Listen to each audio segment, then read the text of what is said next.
আজকের আলোচনা শুরু করতে চাচ্ছি একজন নবীকে কেন্দ্র করে, যিনি তুয়া উপত্যকায় দাঁড়িয়ে আছেন আর আল্লাহ রাব্বুল আলামিন তাকে বলছেন, বা'দ আউযু বিল্লাহি মিনাশ শাইতানির রাজীম, ইন্নানি আনা আল্লাহ, নিশ্চয়ই আমি আল্লাহ, লা ইলাহা ইল্লা আনা, আমি ছাড়া কোনো ইলাহ নেই, ফা'বুদনি, তুমি আমার ইবাদত করো, ওয়া আকিমিস সালাতা লিযিকরি, এবং আমার স্মরণের জন্য সালাত কায়েম করো, প্রতিষ্ঠা করো। সেই নবীকে আল্লাহ রাব্বুল আলামিন একটা গুরুত্বপূর্ণ দায়িত্ব দিচ্ছেন। তার আগে আল্লাহ পাক বলছেন, তোমার হাতে কি? ওয়ামা তিলকা বিয়ামিনিকা ইয়া মূসা, তিনি বলছেন আমার হাতে হচ্ছে লাঠি, এই লাঠি দিয়ে আমি আমার ব্যক্তিগত কিছু কাজ বা প্রয়োজন সারি। আল্লাহ পাক বলছেন, আলকিহা ইয়া মূসা, মূসা এই লাঠিটা নিক্ষেপ করো। ফাআলকাহা, অতঃপর তিনি সেটাকে নিক্ষেপ করলেন। ফাইযা হিয়া হাইয়াতুন তাসআ, এরপর সেই লাঠি জীবন্ত হয়ে ছোটাছুটি শুরু করল সাপের মতো। একটা বর্ণনা আছে যে এই দৃশ্যটা দেখার পর মূসা আলাইহিস সালাম পৃষ্ঠ প্রদর্শন করছিলেন, কারণ দৃশ্যটা কিন্তু স্বাভাবিক না। তিনি দেখছেন গাছের উপরে আগুন জ্বলছে, অদৃশ্য থেকে গায়েবী আওয়াজ আসছে, এবং সে আওয়াজ তাকে বলছে যে আমি আল্লাহ, তুমি আমার ইবাদত করো, আমার স্মরণের জন্য সালাত প্রতিষ্ঠা করো। তোমার হাতে ওটা কি? লাঠি, ছুঁড়ে মারো। লাঠি সাপ হয়ে গেল। নবী মূসা আলাইহিস সালাম এই বিষয়টার সাথে তো আগে থেকে সম্পর্কিত না, পরিচিত না।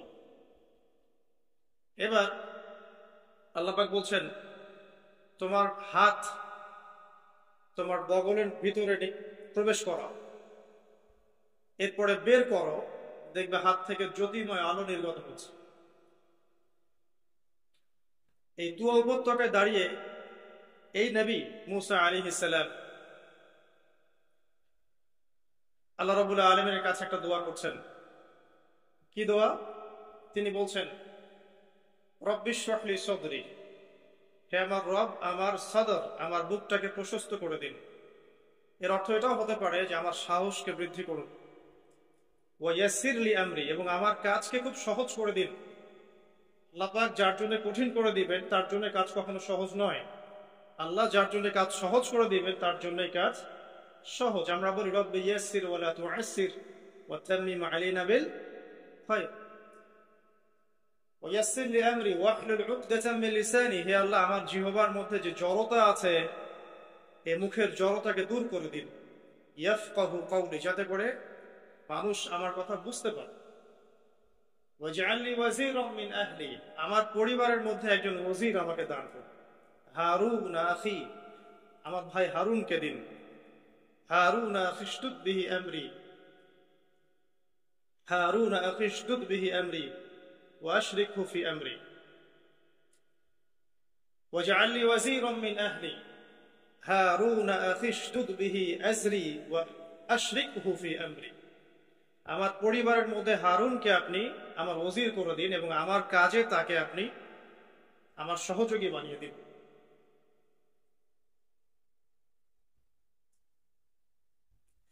কাই নুসাব্বিহাকা কাসীরা, যাতে করে আমরা বেশি বেশি আপনার জিকির করতে পারি। কাই নুসাব্বিহাকা কাসীরা ওয়া নাযকুরাকা কাসীরা, আপনাকে বেশি বেশি স্মরণ করতে পারি এবং আমাদের কাজ পুরো সহজ হয়ে যায়। কাই নুসাব্বিহাকা কাসীরা ওয়া নাযকুরাকা কাসীরা ইন্নাকা কুনতা বিনা বাসীরা, আপনি সবসময় আমাদেরকে দেখবেন, আমরা আপনার দর্শনের মধ্যেই থাকবো। তো নবী মূসা আলাইহিস সালাম এই যে দোয়াগুলো করলেন, এখান থেকে আমি আপনাকে আলোচনা শুরু করতে যাচ্ছি আজকে। নবী মূসা আলাইহিস সালাম আল্লাহর সামনে দাঁড়িয়ে দোয়াগুলো করছেন। আল্লাহ আমার হৃদয়টাকে প্রশস্ত করুন, আমার জিহ্বার জড়তা দূর করে দিন, আমার কাজগুলোকে সহজ করে দিন, এবং আমার ভাই হারুনকেও আমার সাথে দিন, যাতে করে আমরা বেশি বেশি আপনার স্মরণ করতে পারি। প্রশ্ন হচ্ছে কি কারণে নবী মুসা আলাইহিস সালাম এই দোয়াটা করছেন?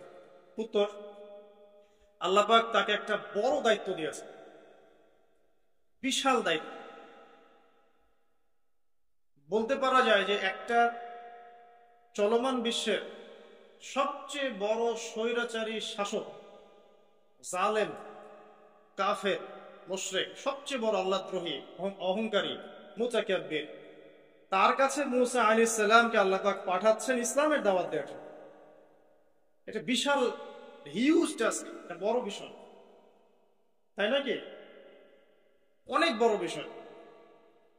এবং সেই আল্লাহদ্রোহী, কাফের, জালেম, তার নাম আমরা সবাই জানি, তার নাম কি? ফিরআউন। আল্লাহ পাক বলেছেন ইযহাব ইলা ফিরআউন ইন্নাহু তাগা, তুমি ফিরআউনের কাছে যাও, ফিরআউন সীমা লঙ্ঘন করেছে। কোন একটা জায়গায় আছে ফিরআউন বলেছিল যে আনা রাব্বুকুমুল আ'লা, সূরা নাবা, সূরা নাজিয়াতের মধ্যে আছে আনা রাব্বুকুমুল আ'লা, সে বলেছিল আমি তোমাদের মহান রব। নাউযুবিল্লাহ। সে আরো বলেছিল মা আলিমতু লাকুম মিন ইলাহিন গায়রি, আমি ছাড়া তোমাদের কোনো ইলাহ আছে আমি তো এটা জানি না। নাউযুবিল্লাহ। মা উরিকুম ইল্লা মা আরা, আমি তো সেটাই তোমাদেরকে দেখাই যে আমি দেখি, মানে আমি যা ভালো মনে করি আমি তো তাই তোমাদেরকে দেখাই। ওয়া মা উরিকুম ইল্লা সাবিলা রাশাদ, এবং আমি তোমাদেরকে শুধু সৎ পথ দেখাই। এটা ফিরআউনের কথা। মানে এক কথায় সে পৃথিবীর সবচেয়ে বড় আল্লাহদ্রোহী এবং সবচেয়ে বড় পরাশক্তির অধিকারী। তার চেয়ে শক্তিশালী সেনাবাহিনী ওই সময় কারো ছিল। আমি কি বুঝাতে পারছি? আমি চেষ্টা করছি খুব সহজ করে বলার জন্য। তো এই বিশাল দায়িত্ব পেয়ে মুসা আলাইহিস সালাম এই দোয়াটা করছেন, আল্লাহ এত বড় দায়িত্ব, তুমি আমার হৃদয়টাকে প্রশস্ত করো, আমার জিহ্বার জড়তাকে দূর করে দাও, আমার কাজগুলো সহজ করে দাও। এবং ওরা মনে করে, ফিরআউনের যে কমিউনিটি, তারা মনে করে যে আমি একজন ব্যক্তিকে হত্যা করেছি। মনে আছে এক থাপ্পড়ে একজন ব্যক্তি নিহত হয়েছেন। নবী মুসা আলাইহিস সালাম দেখলেন একদিন যে তার কওমের একজন এবং ফিরআউনের সেনাবাহিনীর একজন পরস্পর লড়াই করছে রাস্তায়। মুসা আলাইহিস সালাম তার কওমের ব্যক্তিকে সাহায্য করার জন্য এগিয়ে গেলেন। ফাওয়াকাযাহু, একটা ঘুষি মুসা আলাইহিস সালাম তাকে দিয়েছিলেন। ফাকাদা আলাইহি, একটা ঘুষিতেই আল্লাহর হুকুমে ওই ব্যক্তি ডেড। এতে ফিরআউনের বাহিনী মনে করে যে মুসা আলাইহিস সালাম একটা অন্যায় করেছে। মুসা আলাইহিস সালাম তো ইন্টেনশনালি এই কাজটা করেন নাই। এই ঘটনার ফলশ্রুতিতে মুসা আলাইহিস সালামকে সেখান থেকে মাদিয়ানে চলে আসতে হয়েছে। মিশরে আর থাকা হয়নি।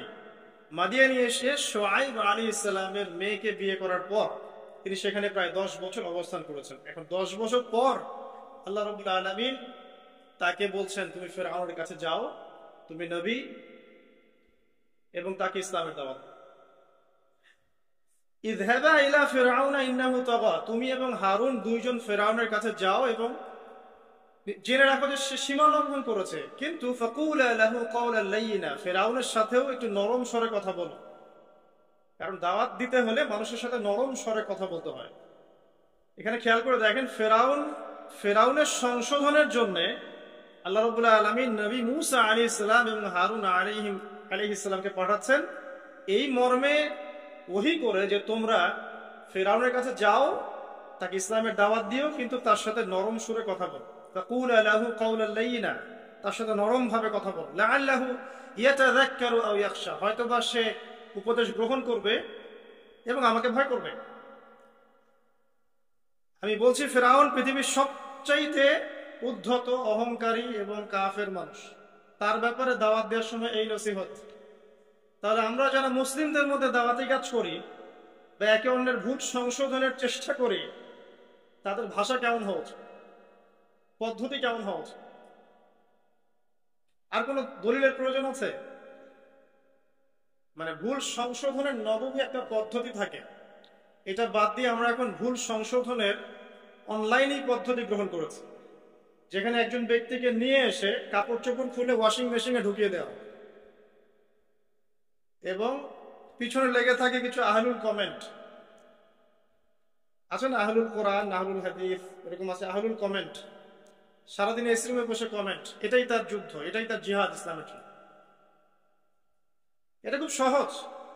যে আপনি ভরপেট খাবেন, রিল্যাক্সে বাসায় থাকবেন, এসি রুমে বসবেন, মোবাইলটা হাতে নেবেন, অনলাইনে ঢুকবেন, লাইক করবেন, শেয়ার দিবেন, কমেন্ট করবেন। এটা খুব সহজ। বাট উম্মার জন্য কনস্ট্রাকটিভ কাজ করা এত সহজ নয়। একটা বই লেখা এত সহজ নয়। একটা লেকচার কোয়ালিটিপূর্ণ দেওয়া এত সহজ নয়। হাজার মানুষের সামনে দাঁড়িয়ে ইসলামের কথা বলা এত সহজ নয়। এবং যুগ উপযোগী ভাবে ইসলামকে রিপ্রেজেন্ট করা, যাতে করে ওই যুগের মানুষ সেটাকে গ্রহণ করে, কাজগুলো এতটাও সহজ নয়। ভুল ধরা সহজ, সমালোচনা করা সহজ, অনলাইনে কমেন্ট করা সহজ। তো বুদ্ধিবৃত্তিক এই পরিবর্তন যতদিন পর্যন্ত আমাদের এই যুব সমাজের আসবে না, সুদূর প্রসারী উম্মার খেদমত, এটা আমার মনে হয় আকাশ কুসুম কল্পনা। ফেরাউনকে দাওয়াত দেওয়ার জন্য নবী মুসা আলাইহিস সালাম এবং হারুন আলাইহিস সালামকে পাঠানো হচ্ছে। বলা হচ্ছে এই মর্মে, ইযহাবা ইলা ফিরআউন, তোমরা দুজন ফেরাউনের কাছে যাও। ফাকুলা লাহু কাওলান লাইয়িনা, তার সাথে নরম সুরে কথা বলো। লাআল্লাহু ইয়াতাযাক্কারু আও ইয়াখশা, হয়তোবা সে উপদেশ গ্রহণ করতেও পারে, অথবা আল্লাহকে ভয় করতেও পারে। আল্লাহ পাক কিন্তু ভালো করেই জানেন সে করবে না। আল্লাহ তো ভবিষ্যৎ জানেন, তারপরেও আল্লাহ পাক এই হুকুম করছেন। সেম হুকুম নবী সাল্লাল্লাহু আলাইহি ওয়াসাল্লামের ক্ষেত্রেও, ফাযাক্কির ইন্নামা আনতা মুযাক্কির, আপনি উপদেশ দিন, আপনি উপদেশ দাতা মাত্র। লাস্তা আলাইহিম বিমুসাইতির, আপনি মানুষের উপর দারোগা নন। একজন লাঠির ভয় দিয়ে কর্কশ ভাষায় কথা বলে ডমিনেট করে তাকে হক মানতে বাধ্য করতে হবে, এটা ইসলাম শেখায় না। লাস্তা আলাইহিম বিমুসাইতির ফাযাক্কির ইন নাফাআতিয যিকরা, আল্লাহ বলেন উপদেশ দাও তুমি, উপদেশ যদি কাজে আসে। সায়াযাক্কারু মান ইয়াখশা, যারা আল্লাহকে ভয় করে তারা শীঘ্রই উপদেশ গ্রহণ করে। ওয়া ইয়াতাজান্নাবুহাল আশকা, এবং যারা পাপী সীমালঙ্ঘন করে তারা করবে না। সিম্পল। প্রত্যেক নবীর ব্যাপারে এই দাওয়াতটাই ছিল। যাই হোক, আমাদের আগে দাওয়াতি কাজের ক্ষেত্রে সমালোচনার সুস্থ সংস্কৃতি শেখা উচিত। এতে করে ইনশাআল্লাহ তাআলা উম্মার কল্যাণ হবে। অন্যথায় উম্মার কল্যাণ করতে গিয়ে আমরা অকল্যাণ করে ফেলতে পারি, অদূরদর্শিতাবশত, যেটা আমরা বুঝতে পারছি না। আল্লাহ পাক আমাদেরকে বোধ শক্তি এবং দূরদর্শিতা দান করুন। আমিন। আসুন, এবার ফেরাউন কি করলো? ফেরাউন কাউন্টার প্রশ্ন করা শুরু করলো। আমি তো জানি আমি ছাড়া কোনো ইলাহ নাই, আমি তো জানি আনা রাব্বুকুমুল আ'লা। এটা কোন রবের কথা বলছে? মুসা আলাইহিস সালাম বলছেন, আমি সেই রবের কথা বলছি যেই রব আসমান সৃষ্টি করেছেন, জমিন সৃষ্টি করেছেন, যার কাছে তোমাকেও ফিরে যেতে হবে, যিনি ছাড়া কোনো ইলাহ নাই, যিনি কোনো কিছু ভুলে যান না। এখানেই আছে সেই আয়াতটা, মিনহা খালাকনাকুম ওয়া ফিহা নুঈদুকুম ওয়া মিনহা নুখরিজুকুম তারাতান উখরা, সূরা তাহার মধ্যে আছে, পড়ে দেখবেন। তো এক কথায় ফেরাউন দাওয়াতের প্রথম দিকে মোটেই মুসা আলাইহিস সালামকে পাত্তা দিল না। তখন মুসা আলাইহিস সালাম বলছেন, আমি কি তোমাকে বড় কোনো নিদর্শন দেখাবো না? ফেরাউন বলছে, দেখাও দেখি কোন নিদর্শন আছে তোমার। মুসা আলাইহিস সালাম লাঠি ছুঁড়ে মারলেন, সাপ হয়ে গেল। এই দৃশ্য দেখে ফেরাউন ভয়ে আঁতকে উঠেছিল। কিন্তু তার চারপাশে যে জাদুকররা ছিল, বা সভা পর্ষদ, হারুন, হামান, করুন, এই যে যারা, হ্যাঁ, কারুন হামান যেটাকে আমরা বলি আর কি। কারুনের ধনভাণ্ডার, হামান ছিল সে কি রাজমিস্ত্রি, ইঞ্জিনিয়ার। তো তারা পরামর্শ দিচ্ছে যে মুসা আলাইহিস সালামের এই বিষয়গুলো জাদু ছাড়ার কিছুই নয়, আপনি বরং একটা কাজ করেন, দেশের সমস্ত জাদুকরদেরকে এক জায়গায় একত্রিত করেন, করে মুসার সাথে একটা মোনাজারা হবে, জাদুর মোনাজারা, দেখি কার জাদু বেশি শক্তিশালী। সেই মতো কাজ করা হলো। একটা বিশাল ময়দানে একত্রিত হলেন তারা। প্রথমে জাদুকর লাঠি ছুঁড়ে মারলো, জাদুকরদের লাঠি সাপ হয়ে গেল। চোখের ভেলকি এটা। আল্লাহ পাক বলেছেন এটা সিহরুন আযীম, তারা একটা বিশাল জাদু করছে। আর জাদুবিদ্যা সত্য, সুলাইমান আলাইহিস সালামের সময়ও জাদুবিদ্যার ব্যাপক চর্চা হয়েছে। ঠিক আছে? তো জাদু থেকে বাঁচার জন্য কি করবেন সেটা বলে দেই। প্রত্যেক ফরজ নামাজের পর যে জিকির আজগার গুলো আছে এগুলো ছাড়বেন না। সকাল সন্ধ্যায় যে দোয়াগুলো আছে এগুলো ছাড়বেন না। এই দোয়াগুলো শেখার সবচেয়ে বেস্ট একটা বই হচ্ছে হিসনুল মুসলিম। এই বইটা বাসায় মুখস্থ করে ফেলেন। আর জাদু সত্য, একবার আক্রান্ত হয়ে গেলে কিন্তু সমস্যা। জাদু সত্য, চোখের বদনজরও সত্য। চোখের বদনজর সত্য। জাদুর মধ্য দিয়ে স্বামী স্ত্রীর সম্পর্কের বিচ্ছেদ ঘটানো সম্ভব, কারো ক্ষতি করা সম্ভব। হিংসা সত্য, হিংসার ফল সত্য। যে ব্যক্তি হিংসা করে তার আমল নামের নেকিগুলো এমন ভাবে পুড়ে যায়, ঠিক যেমন করে কাঠে আগুন দিলে কাঠ পুড়ে যায়। সবচেয়ে বেস্ট অপশন, যদি কিছু পারেন না পারেন, সকাল সন্ধ্যায় 3 বার করে সূরা ইখলাস, 3 বার সূরা ফালাক, 3 বার সূরা নাস পড়বেন, ইনশাআল্লাহ যথেষ্ট, ইনশাআল্লাহ। আর প্রত্যেক ফরজ নামাজের পরে আয়াতুল কুরসি, রাতের শোয়ার সময় আয়াতুল কুরসি এবং সূরা বাকারার শেষের 2 আয়াত বা 3 আয়াত, ইনশাআল্লাহ আপনি সেফ থাকবেন। তো এটা এই জন্য বললাম যে এখন কিন্তু বাংলাদেশের প্রেক্ষাপটে জাদুবিদ্যার চর্চা হচ্ছে। দেখবেন তান্ত্রিক, কবিরাজ অনেক বের হয়েছে, পোস্টারিং করে করে, মানে স্বামী স্ত্রী বিচ্ছেদ করানো হয়, প্রেমের সম্পর্ক জোর লাগানো হয়, এই করা হয়, সেই করা হয়। এগুলো ডেকে ডেকে মানুষকে এরা ইমান হারা করছে। কেউ যদি জাদু চর্চা করে নিঃসন্দেহে সে কাফের হয়ে যাবে। এবং ইসলামের বিধান কিন্তু মৃত্যুদণ্ড। ইসলামিক খেলাফা যদি থাকতো, ইসলামিক যে শাসন যেটাকে বলা হয়, এখানে কিন্তু এই জাদুবিদ্যার চর্চার শাস্তি মৃত্যুদণ্ড। যাই হোক, এটার জন্য একটা বই সাজেস্ট করলাম, হিসনুল মুসলিম। তো ফিরআউনের এই যে বড় বড় জাদুকররা, তারা যখন লাঠি ছুঁড়ে মারলো, সাপ হয়ে গেল। এবার মুসা আলাইহিস সালাম তার লাঠি ছুঁড়ে মারলেন, তার লাঠি এত বড় সাপ হয়ে গেল যে ওই সাপগুলোকে সে গিলে ফেলল। এই দৃশ্যটা দেখে এই জাদুকরদের সবাই তাৎক্ষণিক মুসলিম হয়ে গেল, তাৎক্ষণিক।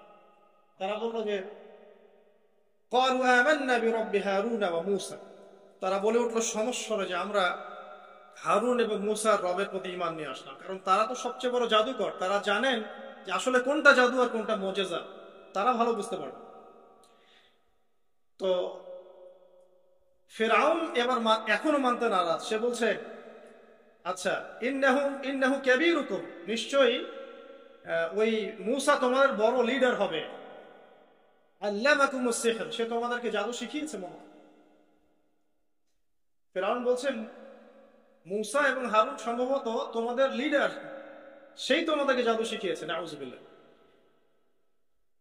তো এই জাদুকররা কিছুতেই আর ঈমান হারা হলো না। তারা এক ওয়াক্ত নামাজও পড়ে নাই, একটা সওমও রাখেন নাই। তারা কিন্তু আল্লাহর জন্যে জিহাদও করেন নাই, তারা যাকাত দেন নাই, কিছুই করেন নাই, শুধু ঈমান, শুধু ঈমান। ঈমান আনার পরেই ফিরআউন তাদেরকে হত্যা করল, ডান হাত বাম পা কেটে ফেলল এবং শুলে চড়িয়ে দিল। ইনশাআল্লাহ তারা জান্নাতে চলে গেলেন, শুধু ঈমান আনার কারণে, শুধু ঈমান আনা, খালেস ঈমান। ঈমানই সবচেয়ে বড় বিষয়। আমল করতে গিয়ে আমাদের মধ্যে ভুল ত্রুটি হতে পারে। এমনও হতে পারে কেউ সুদ খেয়ে ফেলছেন, কেউ জেনা করে ফেলছেন, স্পেশালি ইয়াং জেনারেশন, অ্যাফেয়ার, হারাম অ্যাফেয়ার, জেনা করে ফেলছে, বা বাধ্য হয়ে সে হারাম জব করছে, ঠিক আছে, মাদক দ্রব্য সেবন করেছে। এমন কোনো পাপ নাই সে করে নাই। যদি এমনও হয় তারপরেও হতাশ হবে না। আল্লাহ রাব্বুল আলামিন আপনার খালেস ঈমান যদি আপনি নিয়ে আসতে পারেন, তওবা করে ফিরে আসতে পারেন, আল্লাহ পাক মুহূর্তের মধ্যেই সমস্ত গুনাহ তো মাফ করে দিবেন ইনশাআল্লাহ, গুনাহগুলোকে নেকি দিয়ে পরিবর্তন করে দিবেন ইনশাআল্লাহ। সো আমি ইয়াং জেনারেশনকে রিকোয়েস্ট করবো যে হতাশ হবেন না। হতাশার কারণে তারা আজকে বিভিন্ন জায়গায় চলে যাচ্ছে, শুধু হতাশা। চাকরি নাই, হতাশ। গার্লফ্রেন্ডের সাথে বনিবনা হচ্ছে না, হতাশ। তারপরে বাসা থেকে প্রেশার দেওয়া হচ্ছে, হতাশ। কবে কামাই করবি, কবে খাওয়াবি, হতাশ। চাকরি একটা ভালো রেজাল্ট হচ্ছে না, হতাশ। মানে হতাশাই কিন্তু মূল কারণ। ফ্রাস্ট্রেটেড তারা লাইফটার প্রতি, দূর, লাইফে কিছুই করতে পারতেছে, চারদিক থেকে প্রেশার। তখন তারা হতাশ হয়ে বিভিন্ন খারাপ পথে পা বাড়াচ্ছে। তো হতাশা দূর করার জন্য একটা বিষয় যথেষ্ট, সেটা হলো আপনি আল কোরআনের কাছে আসেন এবং 5 ওয়াক্ত নামাজ মসজিদে আদায় করেন। ইনশাআল্লাহ দেখবেন হতাশা আপনার মন থেকে চলে যাবে। এবং ডেইলি জিকির আজকার গুলো নিয়মিত করেন, দেখবেন ইনশাআল্লাহ আপনার মনটা আল্লাহর নূর বা আলো দিয়ে পরিপূর্ণ থাকবে ইনশাআল্লাহ, আপনি হতাশ হবেন। আর শয়তান তখনই সুযোগ নেবে আপনার কাছে যখন আপনি হতাশ হয়ে যাবেন। আপনি হতাশ হয়ে গেলে শয়তান আপনার কাছে সুযোগ নেবে, হতাশ হবেন। তো আসুন সামনের দিকে যাই। যে জাদুকররা যখন ইসলাম কবুল করলো, এরপরে নবী মুসা আলাইহিস সালাম ফেরাউনকে বারংবার দাওয়াত দিয়েছেন, বারংবার। কতবার সেটা আল্লাহ ভালো জানেন। বারংবার তাকে দাওয়াত দিয়েছেন, ফেরাউন তার দাওয়াত কবুল করেনি। যখন সে দাওয়াত কবুল করে নাই, মুসা আলাইহিস সালাম আল্লাহর কাছে দোয়া করতেন, একটা করে আযাব আসতো। একবার ব্যাঙের আযাব আসলো, একবার উকুনের, একবার ধরেন যে আপনার প্লেগ বা মহামারী, একবার রক্তের আযাব, হ্যাঁ, একবার ওই যে ফড়িং এর আযাব, মানে বিভিন্ন আযাব আসতে থাকে। যখনই কোনো আযাব আসে তখন ফেরাউন বলে যে হে মূসা, তুমি তোমার রবের কাছে দোয়া করো, যদি আযাব উঠিয়ে নেওয়া হয় আমরা মুমিন হয়ে যাব আর বনু ইসরায়েলকে ছেড়ে দিব। বনু ইসরায়েল কারা? যাদেরকে ফেরাউন দাস দাস বানিয়ে রেখেছে। এই বনু ইসরায়েলদের সাথে ইউসুফ আলাইহিস সালামের সম্পর্ক আছে, ইয়াকুব আলাইহিস সালামের সম্পর্ক আছে, ঘুরে ফিরে ইব্রাহিম আলাইহিস সালামের সন্তান ইসহাক আলাইহিস সালামের ট্রাইবের সাথে মিলে যায়। ঠিক আছে? যারা প্রথমে থাকতেন প্যালেস্টাইনে, সেখান থেকে এই যে মিশরে চলে আসলেন, পরে তাদের হিস্ট্রি কি হলো আমরা সামনে জানবো। যখনই কোনো আযাব আসে তখন ফেরাউন মুসা আলাইহিস সালামকে বলে তুমি জাস্ট দোয়া করো আল্লাহর কাছে, আল্লাহ যেন আযাব উঠিয়ে নেয়, আমরা মুমিন হয়ে যাব। কিন্তু যখনই মুসা আলাইহিস সালাম দোয়া করেন, আযাব উঠে যায়, ফেরাউন আবার সীমা লঙ্ঘন করা শুরু করে। এই সিলসিলা চলতে লাগলো, চলতে চলতে চলতে এমন এক পর্যায়ে আসলো যে ফেরাউন সিদ্ধান্ত নিল ঠিক আছে, বনু ইসরায়েলকে আমরা সদল বলে শেষ করে ফেলব। কিভাবে?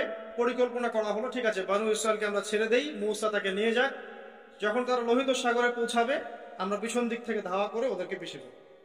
এই ঘটনা আপনারা সবাই জানেন, কিন্তু এর পরে যা হতে যাচ্ছে এটা সবাই হয়তো জানেন।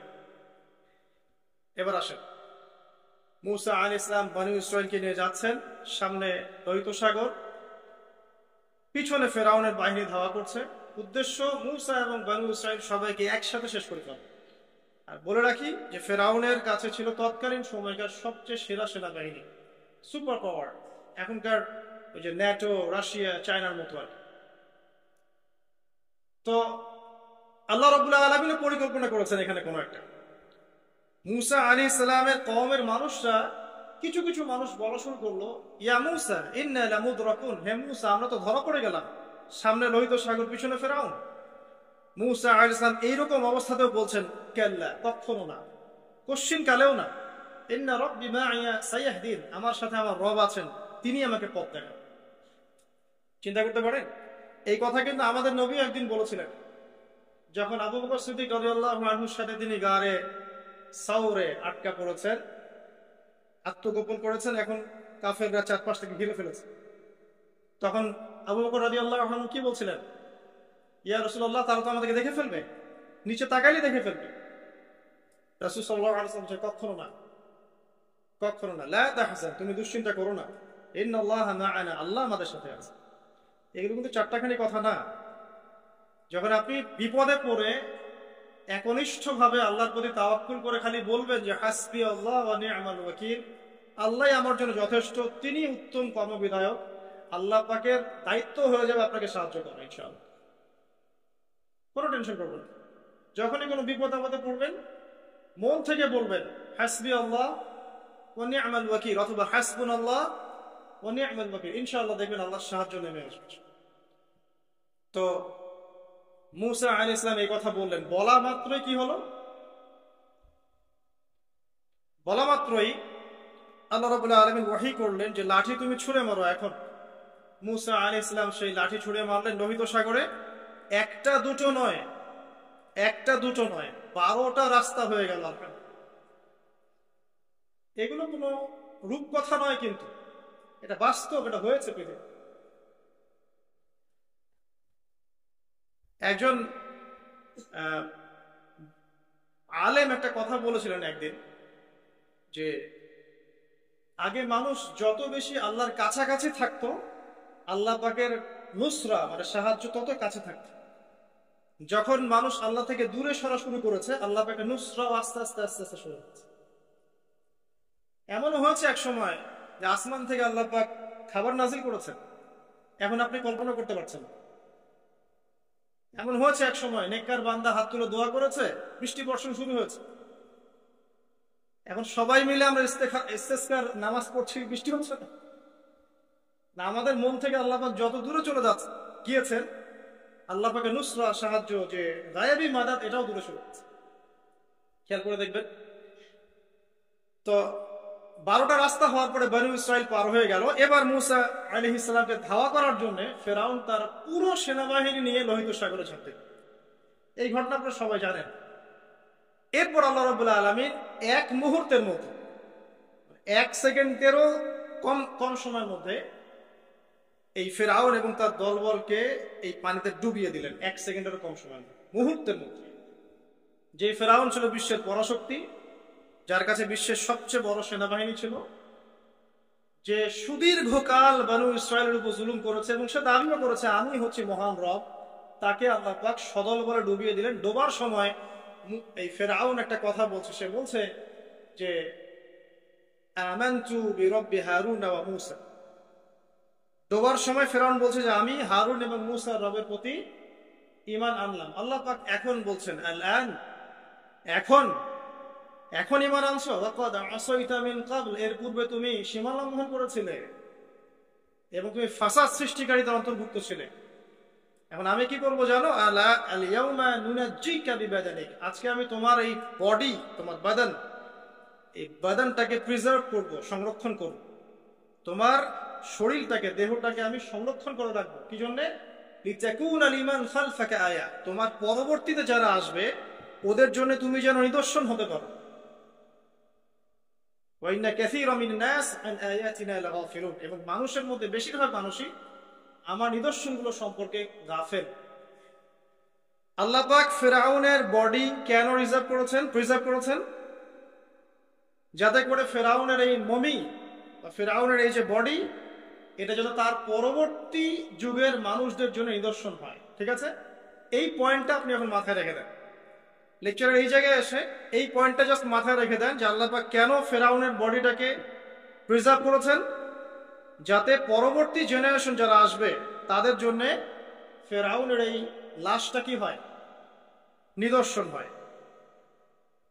এবার আসেন সামনে যাই, এই পয়েন্টটা মাথায় রেখে দেন। একটু পরে আমি আপনাদেরকে এই পয়েন্টটা নক করবো। মুসা আলাইহিস সালাম পার হয়ে গেলেন। পার হয়ে যাওয়ার পরে বনু ইসরাইল কিন্তু আর আগের মতো থাকলো না। মাত্র 40 দিনের ব্যবধানে, অনলি উইদিন 40 ডেজ, তারা আবার বাছুর পূজা শুরু করেছে।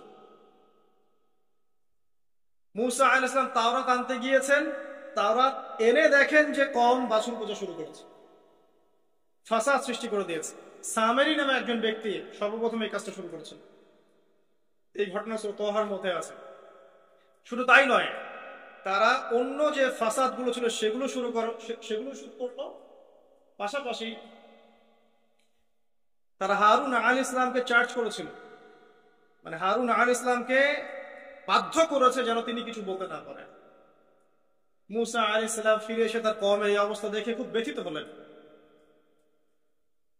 তাদেরকে আল্লাহ রাব্বুল আলামিন মান্না দিলেন, সালওয়া দিলেন।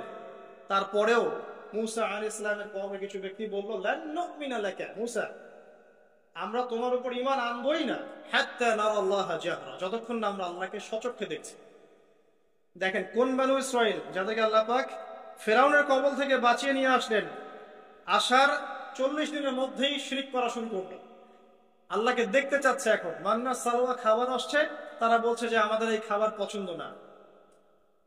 ইয়া মুসা ফাদউ লানা রাব্বাক ইখরিজ লানা মিম্মা তুনবিতুল আরদু মিন বাকলিহা ওয়া কিসাইহা ওয়া ফুমিহা ওয়া আদাসিহা ওয়া বাসলিহা, হে মুসা তোমার রবকে বলো মসুর, পেঁয়াজ এগুলো উৎপন্ন করে খেতে চাই আমরা। তারা নিজেরা দোয়া করছে না, বলছে মুসা তুমি তোমার রবকে বলো। চিন্তা করেন কথা। এক কথায় সীমা লঙ্ঘনের সর্বোচ্চ পর্যায়ে তারা চলে গেল।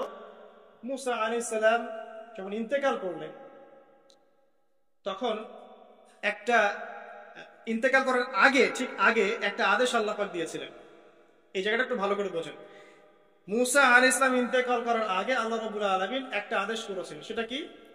ওই যে প্যালেস্টাইন দেখা যাচ্ছে, প্যালেস্টাইনের হোলি ল্যান্ড, পবিত্র ভূমি দেখা যাচ্ছে, সেখানে আমালেকা নামে একটা সম্প্রদায় থাকে। কি নাম? আমালেকা। আমালেকা সম্প্রদায়ের শারীরিক গঠন অনেক ভালো, শক্তিশালী, এবং তারাও একটা সুপার পাওয়ার। মুসা আলাইহিস সালামের কওমকে আল্লাহ পাক বললেন যে তোমরা আমালেকা সম্প্রদায়ের বিরুদ্ধে যুদ্ধ করবে, যুদ্ধ করে তোমরা প্যালেস্টাইনে ঢুকবে, জেরুজালেম তোমাদেরকে দেয়া হবে। কারণ ওইটা কিন্তু পবিত্র জায়গা, যেখানে ইব্রাহিম আলাইহিস সালাম সহ আবুল আম্বিয়া অনেক ইমাম, বহু ইমামের স্মৃতি বিজড়িত জায়গা। সেটা একটা পবিত্র হোলি জায়গা, যে জায়গাটার চারপাশ আল্লাহ পাক বরকতময় করেছেন, যেমনটা আল্লাহ পাক সূরা বনী ইসরাঈলে বলেছেন। তো এবার মূসা আলাইহিস সালামের কওম যে উত্তরটা দিয়েছিল, এটা সূরা মাইদার মধ্যে আছে।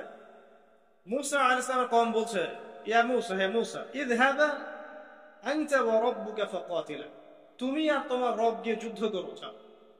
ওয়া ইন্না হাহুনা কাঈদুন, আমরা এখানেই বসে থাকব। এই কথা বলেছে মূসা আলাইহিস সালামের কওম, ইযহাব আনতা ওয়া রাব্বুকা ফাকাতিলা, তুমি এবং তোমার রব গিয়ে যুদ্ধ করো, যাও। ওয়া ইন্না হাহুনা কাঈদুন, আমরা এখানে বসে থাকব। ব্যাস, আল্লাহ পাকের গজব চলে আসলো। 40 দিন তারা খালি তিহ উপত্যকায় ঘুরতেই থাকলো। সকালে যেখান থেকে যাত্রা শুরু করে, বিকেলে আবার সে জায়গায় ফিরে আসে। আল্লাহ পাক গজব দিলেন, আযাব দিলেন। এভাবে মূসা আলাইহিস সালামের সময়টা শেষ হয়ে যায়। ওই বাইতুল মাকদাস, জেরুজালেম বিজয় করার হলো না। ঠিক আছে, সামনে যাই চলেন। মূসা আলাইহিস সালামের পরে নবী হলেন ইউশা বিন নুন। কি নাম? ইউশা বিন নুন। ইউশা বিন নুন আলাইহিস সালামের সময় এই যুদ্ধ পরিচালিত হলো, এবং তিনি তালুতকে দায়িত্ব দিয়েছিলেন সেনাবাহিনীর, যিনি মাত্র 313 জন বা 317 জন সৈন্য নিয়ে আমালেকা সম্প্রদায়ের এগেইনস্টে যুদ্ধ করেছেন। আল্লাহ পাক পরীক্ষা করেছিলেন, এই নহর পার হতে হবে, যারা পানি খাবে তারা আর যুদ্ধ করতে পারবে না, এলিমিনেট। এরা পানি খাবে না, পরীক্ষা, পানিও খাওয়া যাবে না, শুধু এক গোরফা ব্যতীত, এক চুমুক ব্যতীত, তাদেরকে নিয়ে যুদ্ধ করতে। বেশিরভাগই পানি খেয়ে ফেলবে, 313 জন বা 17 জন তারা খায়। তাদেরকে নিয়ে ইউশা বিন নুন নেতৃত্বে তালুত যুদ্ধ করছেন জালুতের সাথে। জালুত হচ্ছে আমালেকা সম্প্রদায়ের সেনাপতি, বিশাল শক্তিশালী, একাই সে 100 জনের জন্য যথেষ্ট, এমন শক্তিশালী। এখন এই ইউশা বিন নুন আলাইহিস সালামের সেনাবাহিনীর মধ্যে দাউদ আলাইহিস সালাম, তালুতের সেনাবাহিনীর মধ্যে দাউদ আলাইহিস সালাম ছিলেন। তখন তিনি ছোট, বেশি বড় না, হয়তো 20 বছর বয়স হবে বা তার চেয়ে কম। তো তিনি, তার হাতে একটা ধনুক ছিল, যেটাকে অনেকে বাটুল বলেছেন, গোলা বলেছেন। এটা দিয়ে দূর থেকে নিক্ষেপ করা, এটাকে জালুতের চোখের মধ্যে গিয়ে লাগে, এবং জালুত ওই একটা আঘাতেই দেয়। এবং আমালেকা সম্প্রদায়ের অনেক বড় বড় যারা যোদ্ধা ছিল, এটা ভয় পেয়ে যায় যে না জানি এটা কোন সুপার পাওয়ার আসছে। এক কথায় এই অল্প সংখ্যক সৈন্য নিয়ে, মাত্র অল্প সংখ্যক সৈন্য নিয়েই তালুত এই যুদ্ধে জয়লাভ করে। এবং অনেক দিন পর, ইউসুফ আলাইহিস সালামের পর অনেক বছর পর তারা আবারও সেই বাইতুল মাকদাসে প্রবেশ করতে পারে, মানে জেরুজালেমে। এটা বললে সহজে বুঝবেন। তারা সেখানে প্রবেশ করলো এবং সেখানে তারা বসবাস করতে লাগলো। আল্লাহ পাক তাদেরকে শর্ত দিলেন, একটা শর্ত, সেটা হচ্ছে ওয়াইন উদ্তুম উদনা, তোমরা যদি ভালো থাকো, ওয়ালাকাদ কাতাবনা ফি যাবুরি আন্না আল-আরদা ইয়ারিসুহা মিন বা'দি যিকরি আন্না আল-আরদা ইয়ারিসুহা ইবাদিয়াস সালিহুন। আল্লাহ পাক বলে দিলেন জাবুরে, জিকির লেখার পরে, উপদেশগুলো লেখার পরে, যে এই ল্যান্ড, পবিত্র ভূমি, তাদের জন্য থাকবে যারা সালেহ বা সৎ হবে। যদি তোমরা সৎ কাজ করো তাহলে এই জমিতে থাকতে পারবে, জেরুজালেম তোমাদের। যদি সৎ কাজ না করো, সীমা লঙ্ঘন করো, আমিও তোমাদের ব্যাপারে ব্যবস্থা নেব। আল্লাহ পাকের এটা হুকুম। এরপর কিছু কাল তারা বেশ ভালোই ছিল। হঠাৎ করে তারা সীমা লঙ্ঘন শুরু করলো। সীমা লঙ্ঘন যখনই করেছে, আল্লাহ রাব্বুল আলামিন তাদেরকে পরাশক্তিদেরকে দিয়ে আক্রান্ত করে সেখান থেকে বের করে দিয়েছে। সবচেয়ে বড় বড় দুটো ঘটনা ঘটেছে। একটা রোমানদের দ্বারা, রোমানরা এসে ওদেরকে ওখান থেকে বহিষ্কার করে দিয়েছে। আরেকটা যে বুখত নাসর, তার দ্বারা পরবর্তীতে তিনি তাদেরকে এখান থেকে সীমা লঙ্ঘনের কারণে বের করে দাসত্ব শৃঙ্খলা আবদ্ধ করে ব্যাবিলনে নিয়ে আসেন, যে জায়গাটার নাম হচ্ছে ইস্পাহান। ইরানের যে পুরো কন্টিনেন্ট, এখানে ইস্পাহান নামে একটা জায়গা আছে। তো এখানে তারা চলে আসে। আমি বুঝতে চাচ্ছি, দেখেন, তারা জেরুজালেমে প্রবেশ করলো, কিছুদিন থাকলো, যখনই তারা সীমা লঙ্ঘন করলো, আল্লাহ পাক বের করে দিলেন, বড় বড় দুইবার। এবার যখন দ্বিতীয়বার সীমা লঙ্ঘন করার পর তাদেরকে এই ব্যাবিলনে নিয়ে আসা হয়েছে, ইরাক, ইরান, ইস্পাহান এই কন্টিনেন্টে, তারা এখন আবার দাস। বানু ইসরায়েলের দাসত্ব থেকে ওই জেরুজালেমের রাজত্ব, সেখান থেকে আবার দাস, এবার ব্যাবিলনের দাস। এখানে তারা চর্চা করছে। বলা হয়, ডক্টর রাগিব সার্জন উনি হিস্ট্রি কিতাবে এনেছেন যে এখানে আসার পরে তাওরাত লিখার যে ব্যাপারটা, এটা স্টার্ট করেছে তারা। মানে 400-500 বছর পর তাওরাত এইভাবে লেখা হয়েছে কাগজে কলমে। তার আগ পর্যন্ত কাগজে কলমে লিখতে পারেনি তারা। তাহলে কতটা বিকৃত এখানে সাধন হতে পারে এটা ভাবেন এখন তারা। একটা কথা বলা হয়নি যে এই দুইবার তাদেরকে বের করে দেওয়ার আগে দাউদ আলাইহিস সালাম কিন্তু ওই হোলি ল্যান্ড থেকে, জেরুজালেম থেকে এই পুরো ওয়ার্ল্ডকে রুল করেছিল। এবং দাউদ আলাইহিস সালামের পরে তার সন্তান সুলাইমান আলাইহিস সালাম, তিনিও কিন্তু এই জেরুজালেম থেকেই পুরো বিশ্বকে নেতৃত্ব দিয়েছেন। এবং তার শাসন ক্ষমতা ছিল অসাধারণ, অনন্য, এমন যে মুহূর্তের চোখের পলকের মধ্যে একটা রাজ্যের সিংহাসনকে তুলে নিয়ে আসতে পারে। একবার যে সাবার রানী বিলকিসের ঘটনা আছে, কি করেছে, সূর্যকে সেজদা করে, হুদহুদ পাখি খবর দিল। তো সুলাইমান আলাইহিস সালাম বলছেন যে কে আছো জিনদের মধ্যে, কে আছো ওই রানীর সিংহাসন তুলে নিয়ে আসতে পারবা? একজন বলছে যে আমাকে এতটুকু সময় দেন, আপনি বসবেন উঠবেন, এইটুকু সময়ের মধ্যে আমি নিয়ে চলে আসবো। আর একজন যার কাছে কিতাবের জ্ঞান ছিল, সে বলছে যে বসা ওঠা লাগবে না, আপনি চোখের পলক ফেলতে যতক্ষণ সময় লাগে, এতটুকু সময়ের মধ্যে আমি তুলে নিয়ে আসবো সেই সিংহাসন। চিন্তা করতে পারেন কি পরিমাণ সুপার পাওয়ার ছিলেন সুলাইমান আলাইহিস সালাম? আপনি কি ভাবতে পারলেন? আজকে আমরা যে ক্ষমতা দাবগুলো দেখাই সারা ওয়ার্ল্ড ওয়াইড, এগুলো সুলাইমান আলাইহিস সালামের সামনে কিচ্ছু না। জিন জাতি তার অনুকূলে, জিন জাতিকে তিনি কাজ করাতে পারেন, পাখির ভাষা বোঝেন, পিঁপড়ার ভাষা বোঝেন, হ্যাঁ, আংটি আছে তার, সিংহাসন, মুহূর্তের মধ্যে এখান থেকে ফ্লাই করে বিশ্বের এক প্রান্তে আবার এক প্রান্তে। এইরকম সুপার পাওয়ার ছিল সুলাইমান আলাইহিস সালাম। এবং বনু ইসরাইল ওই সময় তাদেরকে দেখেন আবার কি ভাগ্যের নির্মম পরিহাস, জুলুম করার কারণে, আল্লাহ পাকের সাথে সীমা লঙ্ঘন করার কারণে, সুলাইমান আলাইহিস সালামের পরবর্তীতে আবার ফাসাদ সৃষ্টি করার কারণে এই যে আবার দাসত্ব শৃঙ্খলা আবদ্ধ হয়ে ব্যাবিলনে আসতে হয়। বসে আবার ব্যাবিলনে আসতে হয়। তাহলে চেইনটা মিলান, মিশরের দাসত্ব থেকে জেরুজালেমের রাজত্ব, সেখান থেকে পুরো ওয়ার্ল্ডের সুপার পাওয়ার, আবার সীমালঙ্ঘন, আবার আসলো কোথায়? ব্যাবিলন। এবার এসে তারা চর্চা করে যে আমাদের আরেকজন মেসিহ আছে, সেই মেসিহ যখন আসবে আমরা আবারও সেই হোলি ল্যান্ড ফিরে পাবো এবং সেখান থেকে আমরা বিশ্ব শাসন করব। আচ্ছা, এবার আসেন, এবার আপনাদেরকে মাথার পিছনে রাখতে বলেছিলাম একটা কথা, সেটা কোনটা? ফেরাউনের মমি। এবার আমরা দেখতে পাচ্ছি যে 1897 সাল, 1897, আমরা 1897-এ চলে আসি। 1897-এর আগে অনেক ঘটনা ঘটেছে, ওইদিকে আমি মানে শর্ট টাইমে যেতে পারবো না। এই জেরুজালেম মাশাআল্লাহ উমর রাদিয়াল্লাহু আনহুর সময় বিজিত হয়েছে, উনি নিয়েছেন। তারপরে আবু উবাইদা ইবনে জাররাহ তিনি প্রবেশ করেছেন। পরবর্তীতে মুসলিম যে খিলাফাগুলো চলেছে, এই সময়গুলোতেও জেরুজালেম হাতে এসেছে, হাত থেকে চলে গেছে, অনেক ঘটনা ঘটেছে। সালাউদ্দিন আইয়ুবী রাহিমাহুল্লাহ তিনি আবার জয় করেছেন, হ্যাঁ। তারপরে নুরউদ্দিন, আমরা জঙ্গি বলি, আসলে ওটা জিন কি, ওনারা করেছেন। এভাবে অনেকেই করেছে, পালা বদল হয়েছে, ক্রুসেড হয়েছে, ওরা একবার দখল করেছে, আবার আমরা অ্যাচিভ করেছি, অনেক ঘটনা ঘটেছে। বাট এই জায়গাটা খেয়াল করো, 1897 সালে ফেরাউনের মমিটা আবিষ্কার হয়ে গেল 1897। আল্লাহ পাক কি জন্য এটাকে রেখেছিলেন? লিতাকুনা লিমান খালফাকা আয়া, যাতে তোমার পরবর্তীতে যারা আসবে তাদের জন্য তুমি নিদর্শন হও। 1907 সালে এটা এনশিওর করা হলো যে এই মমিটা সেই ফেরাউনেরই, যার নাম রেমেসিস II মনেপ্তা, যার নাম হচ্ছে রেমেসিস II মনেপ্তা। এটা সবাই হিসাব কিতাব করে দেখলেন, গবেষণা করে দেখলেন, ওকে, যারা গবেষণা করেছেন তারা মুসলিম হয়ে গেছেন মাশাআল্লাহ। এই সময় থেকেই সারা ওয়ার্ল্ডের মধ্যে আবার একটা মুভমেন্টও শুরু হয়ে গেল। ঠিক এই সময় থেকে, সবকিছু কিন্তু মিস্টেরিয়াস, ঠিক এই সময় থেকে।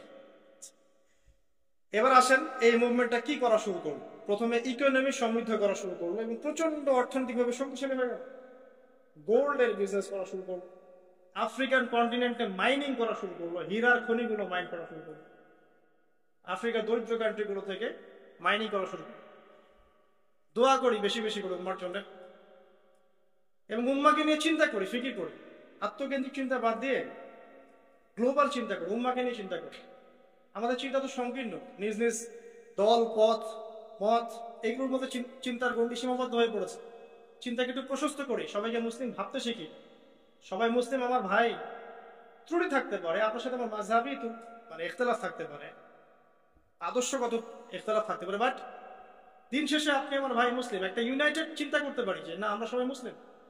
তুয়া উপত্যকায় দাঁড়িয়ে আছেন, আর আল্লাহ রাব্বুল আলামিন তাকে বলছেন, বা'দা আউযু বিল্লাহি মিনাশ শাইতানির রাজীম, ইন্নানি আনা আল্লাহ, নিশ্চয়ই আমি আল্লাহ, লা ইলাহা ইল্লা আনা, আমি ছাড়া কোনো ইলাহ নেই, ফা'বুদনি, তুমি আমার ইবাদত করো, ওয়া আকিমিস সালাতা লিযিকরি, এবং আমার স্মরণের জন্য সালাত কায়েম করো, প্রতিষ্ঠা করো। সেই নবীকে আল্লাহ রাব্বুল আলামিন একটা গুরুত্বপূর্ণ দায়িত্ব দিচ্ছেন। তার আগে আল্লাহ পাক বলছেন, তোমার হাতে কি? ওয়ামা তিলকা বিয়ামিনিকা ইয়া মূসা, তিনি বলছেন আমার হাতে হচ্ছে লাঠি, এই লাঠি দিয়ে আমি আমার ব্যক্তিগত কিছু কাজ বা প্রয়োজন সারি। আল্লাহ পাক বলছেন, আলকিহা ইয়া মূসা, মূসা এই লাঠিটা নিক্ষেপ করো। ফাআলকাহা, অতঃপর তিনি সেটাকে নিক্ষেপ করলেন। ফাইযা হিয়া হাইয়াতুন তাসআ, এরপর সেই লাঠি জীবন্ত হয়ে ছোটাছুটি শুরু করল সাপের মতো। একটা বর্ণনা আছে যে এই দৃশ্যটা দেখার পর মূসা আলাইহিস সালাম পৃষ্ঠ প্রদর্শন করছিলেন, কারণ দৃশ্যটা কিন্তু স্বাভাবিক না। তিনি দেখছেন গাছের উপরে আগুন জ্বলছে, অদৃশ্য থেকে গায়েবী আওয়াজ আসছে, এবং সে আওয়াজ তাকে বলছে যে আমি আল্লাহ, তুমি আমার ইবাদত করো, আমার স্মরণের জন্য সালাত প্রতিষ্ঠা করো। তোমার হাতে ওটা কি? লাঠি, ছুঁড়ে মারো। লাঠি সাপ হয়ে গেল। নবী মূসা আলাইহিস সালাম এই বিষয়টার সাথে তো আগে থেকে সম্পর্কিত নন, পরিচিত নন। এবার আল্লাহ পাক বলছেন, তোমার হাত তোমার বগলের ভিতরে প্রবেশ করো, এরপরে বের করো, দেখবে হাত থেকে জ্যোতির্ময় আলো নির্গত হচ্ছে। এই তুয়া উপত্যকায় দাঁড়িয়ে এই নবী মূসা আলাইহিস সালাম আল্লাহ রাব্বুল আলামিনের কাছে একটা দোয়া করছেন। কি দোয়া? তিনি বলছেন, রব্বিশ ইশরাহ লি সাদরি, হে আমার রব, আমার সাদর, আমার বুকটাকে প্রশস্ত করে দিন।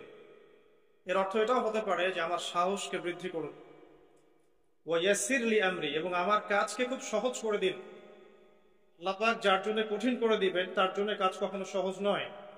আল্লাহ যার জন্য কাজ সহজ করে দিবেন তার জন্যই কাজ সহজ। আমরা বলি রব্বি ইয়াসসির ওয়া লা তুআসসির ওয়া তাম্মিম আলাইনা বিল খায়র, ওয়া ইয়াসসির লি আমরি ওয়াহলুল উকদাতাম মিন লিসানি, হে আল্লাহ আমার জিহ্বার মধ্যে যে জড়তা আছে, এই মুখের জড়তাকে দূর করে দিন।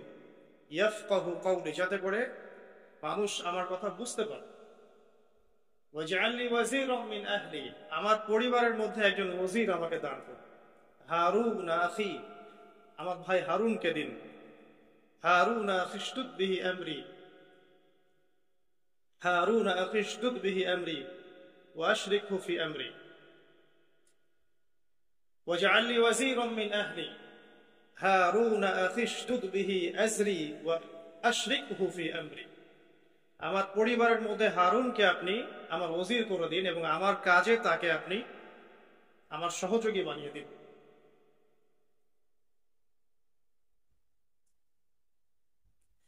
কাই নুসাব্বিহাকা কাসীরা, যাতে করে আমরা বেশি বেশি আপনার জিকির করতে পারি। কাই নুসাব্বিহাকা কাসীরা ওয়া নাযকুরাকা কাসীরা, আপনাকে বেশি বেশি স্মরণ করতে পারি এবং আমাদের কাজ পুরো সহজ হয়ে যায়। কাই নুসাব্বিহাকা কাসীরা ওয়া নাযকুরাকা কাসীরা ইন্নাকা কুনতা বিনা বাসীরা, আপনি সবসময় আমাদেরকে দেখবেন, আমরা আপনার দর্শনের মধ্যেই থাকবো। তো নবী মুসা আলাইহিস সালাম এই যে দোয়াগুলো করলেন, এখান থেকে আমি আপনাকে আলোচনা শুরু করতে যাচ্ছি আজকে। নবী মুসা আলাইহিস সালাম আল্লাহর সামনে দাঁড়িয়ে দোয়াগুলো করছেন, আল্লাহ আমার হৃদয়টাকে প্রশস্ত করুন, আমার জিহ্বার জড়তা দূর করে দিন, আমার কাজগুলোকে সহজ করে দিন, এবং আমার ভাই হারুনকেও আমার সাথে দিন, যাতে করে আমরা বেশি বেশি আপনার স্মরণ করতে পারি। প্রশ্ন হচ্ছে, কি কারণে নবী মুসা আলাইহিস সালাম এই দোয়াটা করছেন? উত্তর, আল্লাহ পাক তাকে একটা বড় দায়িত্ব দিয়েছে, বিশাল দায়িত্ব। বলতে পারা যায় যে একটা চলমান বিশ্বের সবচেয়ে বড় স্বৈরাচারী শাসক, জালেম, কাফের, মুশরিক, সবচেয়ে বড় আল্লাহদ্রোহী, অহংকারী, মুতাকাব্বির, তার কাছে মুসা আলাইহিস সালামকে আল্লাহ পাক পাঠাচ্ছেন ইসলামের দাওয়াত দেওয়ার জন্য। এটা বিশাল, হিউজ টাস্ক, একটা বড় বিষয়, তাই নাকি? অনেক বড় বিষয়। এবং সেই আল্লাহদ্রোহী, কাফের, জালেম, তার নাম আমরা সবাই জানি, তার নাম কি? ফিরআউন। আল্লাহ পাক বলেছেন, ইযহাব ইলা ফিরআউন ইন্নাহু তাগা, তুমি ফিরআউনের কাছে যাও, ফিরআউন সীমা লঙ্ঘন করেছে। কোন একটা জায়গায় আছে, ফিরআউন বলেছিল যে আনা রাব্বুকুমুল আ'লা, সূরা নাবা, সূরা নাজিয়াতের মধ্যে আছে, আনা রাব্বুকুমুল আ'লা, সে বলেছিল আমি তোমাদের মহান রব। নাউযুবিল্লাহ। সে আরো বলেছিল, মা আলিমতু লাকুম মিন ইলাহিন গায়রি, আমি ছাড়া তোমাদের কোনো ইলাহ আছে আমি তো এটা জানি না। নাউযুবিল্লাহ।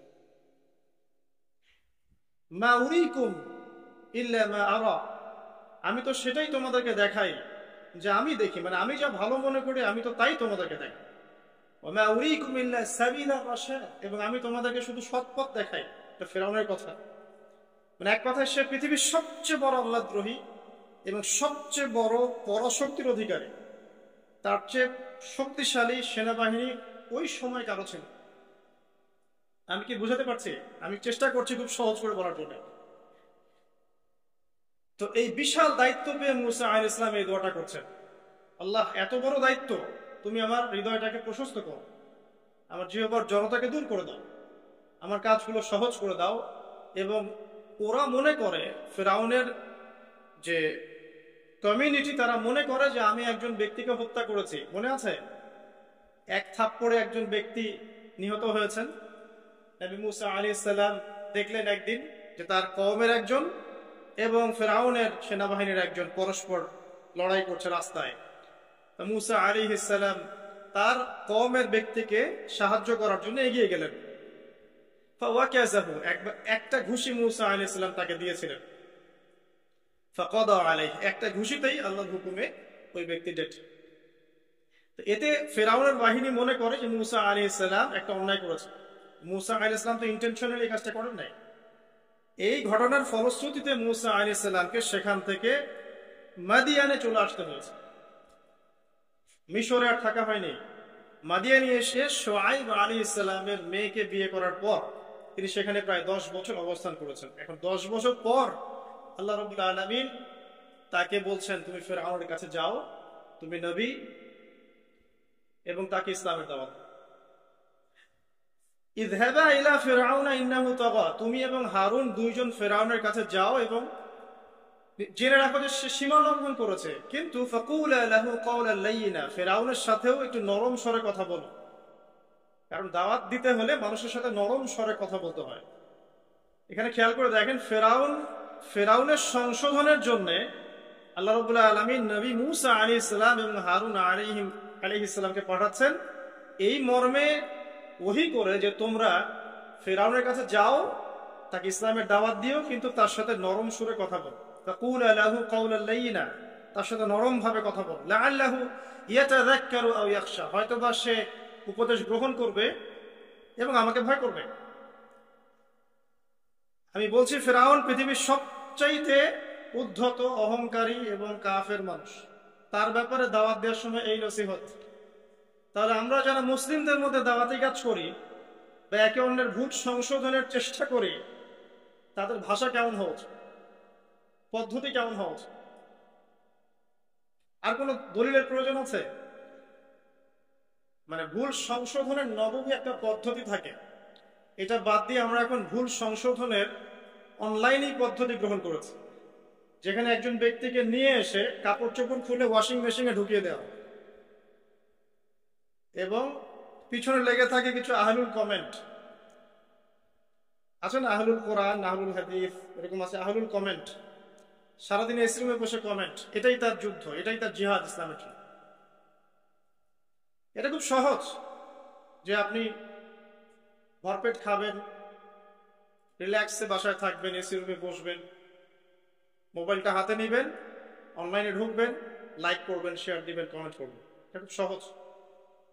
বাট উম্মার জন্য কনস্ট্রাকটিভ কাজ করা এত সহজ নয়, একটা বই লেখা এত সহজ নয়, একটা লেকচার কোয়ালিটিপূর্ণ দেওয়া এত সহজ নয়, হাজার মানুষের সামনে দাঁড়িয়ে ইসলামের কথা বলা এত সহজ নয়, এবং যুগ উপযোগী ভাবে ইসলামকে রিপ্রেজেন্ট করা যাতে করে ওই যুগের মানুষ সেটাকে গ্রহণ করে, কাজগুলো এতটাও সহজ নয়। ভুল ধরা সহজ, সমালোচনা করা সহজ, অনলাইনে কমেন্ট করা সহজ। তো বুদ্ধিবৃত্তিক এই পরিবর্তন যতদিন পর্যন্ত আমাদের এই যুব সমাজের আসবে না, সুদূর প্রসারী উম্মার খেদমত, এটা আমার মনে হয় আকাশ কুসুম কল্পনা। ফেরাউনকে দাওয়াত দেওয়ার জন্য নবী মুসা আলাইহিস সালাম এবং হারুন আলাইহিস সালামকে পাঠানো হচ্ছে, বলা হচ্ছে এই মর্মে, ইযহাবা ইলা ফিরআউন, তোমরা দুজন ফেরাউনের কাছে যাও, ফাকুলা লাহু কাওলান লাইয়িনা, তার সাথে নরম সুরে কথা বলো, লাআল্লাহু ইয়াতাযাক্কারু আও ইয়াখশা, হয়তোবা সে উপদেশ গ্রহণ করতেও পারে অথবা আল্লাহকে ভয় করতেও পারে। আল্লাহ পাক কিন্তু ভালো করেই জানেন সে করবে না, আল্লাহ তো ভবিষ্যৎ জানেন, তারপরেও আল্লাহ পাক এই হুকুম করছেন। সেম হুকুম নবী সাল্লাল্লাহু আলাইহি ওয়াসাল্লামের ক্ষেত্রেও, ফাযাক্কির ইন্নামা আনতা মুযাক্কির, আপনি উপদেশ দিন, আপনি উপদেশ দাতা মাত্র, লাস্তা আলাইহিম বিমুসাইতির, আপনি মানুষের উপর দারোগা নন, একজন লাঠির ভয় দিয়ে কর্কশ ভাষায় কথা বলে ডমিনেট করে তাকে হক মানতে বাধ্য করতে হবে, এটা ইসলাম শেখায় না। লাস্তা আলাইহিম বিমুসাইতির, ফাযাক্কির ইন নাফাআতিয যিকরা, আল্লাহ বলেন উপদেশ দাও তুমি, উপদেশ যদি কাজে আসে, সায়াযাক্কারু মান ইয়াখশা, যারা আল্লাহকে ভয় করে তারা শীঘ্রই উপদেশ গ্রহণ করে, ওয়া ইয়াতাজান্নাবুহাল আশকা, এবং যারা পাপী সীমালঙ্ঘন করে তারা করবে না। সিম্পল। প্রত্যেক নবীর ব্যাপারে এই দাওয়াতটাই ছিল। যাই হোক, আমাদের আগে দাওয়াতি কাজের ক্ষেত্রে সমালোচনার সুস্থ সংস্কৃতি শেখা উচিত, এতে করে ইনশাআল্লাহ তাআলা উম্মার কল্যাণ হবে। অন্যথায় উম্মার কল্যাণ করতে গিয়ে আমরা অকল্যাণ করে ফেলতে পারি অদূরদর্শিতাবশত, যেটা আমরা বুঝতেও পারছি না। আল্লাহ পাক আমাদেরকে বোধ শক্তি এবং দূরদর্শিতা দান করুন। আমিন। আসুন, এবার ফেরাউন কি করলো? ফেরাউন কাউন্টার প্রশ্ন করা শুরু করলো, আমি তো জানি আমি ছাড়া কোনো ইলাহ নাই, আমি তো জানি আনা রাব্বুকুমুল আ'লা, এটা কোন রবের কথা বলছো? মুসা আলাইহিস সালাম বলছেন, আমি সেই রবের কথা বলছি যেই রব আসমান সৃষ্টি করেছেন, জমিন সৃষ্টি করেছেন, যার কাছে তোমাকেও ফিরে যেতে হবে, যিনি ছাড়া কোনো ইলাহ নাই, যিনি কোনো কিছু ভুলে যান না। এখানে আছে সেই আয়াতটা, মিনহা খালাকনাকুম ওয়া ফিহা নুঈদুকুম ওয়া মিনহা নুখরিজুকুম তারাতান উখরা, সূরা তাহার মধ্যে আছে, পড়ে দেখবেন।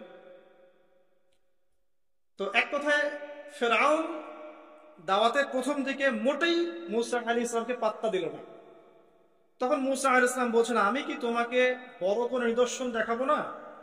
ফেরাউন বলছে, দেখাও দেখি কোন নিদর্শন আছে তোমার। মুসা আলাইহিস সালাম লাঠি ছুঁড়ে মারলেন, সাপ হয়ে গেল। এই দৃশ্য দেখে ফেরাউন ভয়ে আঁতকে উঠেছিল। কিন্তু তার চারপাশে যে জাদুকররা ছিল বা সভা পর্ষদ, হামান, করুন, এই যে যারা, হ্যাঁ, কারুন হামান যেটাকে আমরা বলি আর কি, কারুনের ধনভাণ্ডার, হামান ছিল সে কি রাজমিস্ত্রি, ইঞ্জিনিয়ার।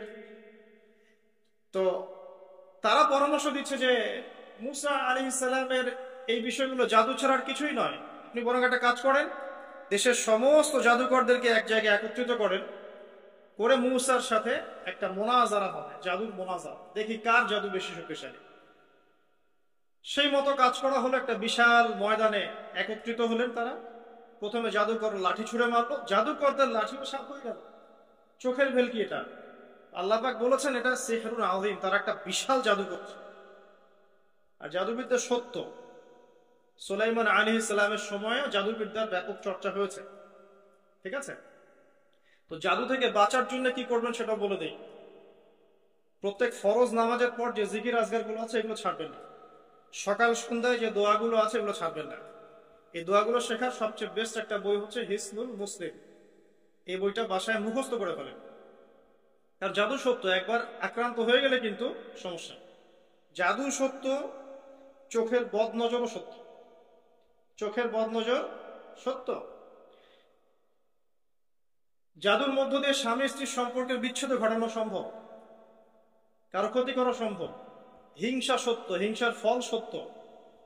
যে ব্যক্তি হিংসা করে তার আমল নামের নেকিগুলো এমন ভাবে পুড়ে যায়, ঠিক যেমন করে কাঠে আগুন দিলে কাঠ পুড়ে যায়। সবচেয়ে বেস্ট অপশন, যদি কিছু পারেন না পারেন, সকাল সন্ধ্যায় 3 বার করে সূরা ইখলাস, 3 বার সূরা ফালাক, 3 বার সূরা নাস পড়বেন, ইনশাআল্লাহ যথেষ্ট, ইনশাআল্লাহ। আর প্রত্যেক ফরজ নামাজের পরে আয়াতুল কুরসি, রাতে শোয়ার সময় আয়াতুল কুরসি এবং সূরা বাকারার শেষের 2 আয়াত বা 3 আয়াত, ইনশাআল্লাহ আপনি সেফ থাকবেন। তো এটা এই জন্য বললাম যে এখন কিন্তু বাংলাদেশের প্রেক্ষাপটে জাদুবিদ্যার চর্চা হচ্ছে। দেখবেন তান্ত্রিক, কবিরাজ অনেক বের হয়েছে, পোস্টারিং করে করে, মানে স্বামী স্ত্রী বিচ্ছেদ করানো হয়, প্রেমের সম্পর্ক জোর লাগানো হয়, এই করা হয়, সেই করা হয়। এগুলো ডেকে ডেকে মানুষকে এরা ইমান হারা করছে। কেউ যদি জাদু চর্চা করে নিঃসন্দেহে সে কাফের হয়ে যাবে। এবং ইসলামের বিধান কিন্তু মৃত্যুদণ্ড। ইসলামিক খেলাফা যদি থাকতো, ইসলামিক যে শাসন যেটাকে বলা হয়, এখানে কিন্তু এই জাদুবিদ্যার চর্চার শাস্তি মৃত্যুদণ্ড। যাই হোক, এটার জন্য একটা বই সাজেস্ট করলাম, হিসনুল মুসলিম। তো ফিরআউনের এই যে বড় বড় জাদুকররা, তারা যখন লাঠি ছুঁড়ে মারলো, সাপ হয়ে গেল। এবার মুসা আলাইহিস সালাম তার লাঠি ছুঁড়ে মারলেন, তার লাঠি এত বড় সাপ হয়ে গেল যে ওই সাপগুলোকে সে গিলে ফেলল। এই দৃশ্যটা দেখে এই জাদুকরদের সবাই তাৎক্ষণিক মুসলিম হয়ে গেল, তাৎক্ষণিক। তারা বলল যে ক্বালু আমান্না বিরাব্বি হারুন ওয়া মূসা, তারা বলে উঠলো সমস্বরে যে আমরা হারুন এবং মূসার রবের প্রতি ঈমান নিয়ে আসলাম। কারণ তারা তো সবচেয়ে বড় জাদুকর, তারা জানেন যে আসলে কোনটা জাদু আর কোনটা মুজিজা, তারা ভালো বুঝতে পারবে। তো ফিরআউন এবার এখনো মানতে নারাজ। সে বলছে, আচ্ছা, ইন্নাহু কাবীরুকুম, নিশ্চয়ই ওই মূসা তোমাদের বড় লিডার হবে। আল্লামাকুমুস সিহর, সে তোমাদেরকে জাদু শিখিয়েছে মনে হয়। ফিরআউন বলছে মূসা এবং হারুন সম্ভবত তোমাদের লিডার, সেই তোমাদেরকে জাদু শিখিয়েছে। নাউযুবিল্লাহ। তো এই জাদুকররা কিছুতেই আর ঈমান হারা হলো না। তারা এক ওয়াক্ত নামাজও পড়ে নাই, একটা সওমও রাখেন নাই। তারা কিন্তু আল্লাহর জন্য জিহাদও করেন নাই, তারা যাকাত দেন নাই, কিছুই করেন নাই, শুধু ঈমান, শুধু ঈমান। ঈমান আনার পরেই ফিরআউন তাদেরকে হত্যা করল, ডান হাত বাম পা কেটে ফেলল এবং শুলে চড়িয়ে দিল। ইনশাআল্লাহ তারা জান্নাতে চলে গেলেন, শুধু ঈমান আনার কারণে। শুধু ঈমান আনা, খালেস ঈমান। ঈমানই সবচেয়ে বড় বিষয়। আমল করতে গিয়ে আমাদের মধ্যে ভুল ত্রুটি হতে পারে। এমনও হতে পারে কেউ সুদ খেয়ে ফেলছেন, কেউ জেনা করে ফেলছেন, স্পেশালি ইয়াং জেনারেশন, অ্যাফেয়ার, হারাম অ্যাফেয়ার, জেনা করে ফেলছে, বা বাধ্য হয়ে সে হারাম জব করছে, ঠিক আছে, মাদক দ্রব্য সেবন করেছে।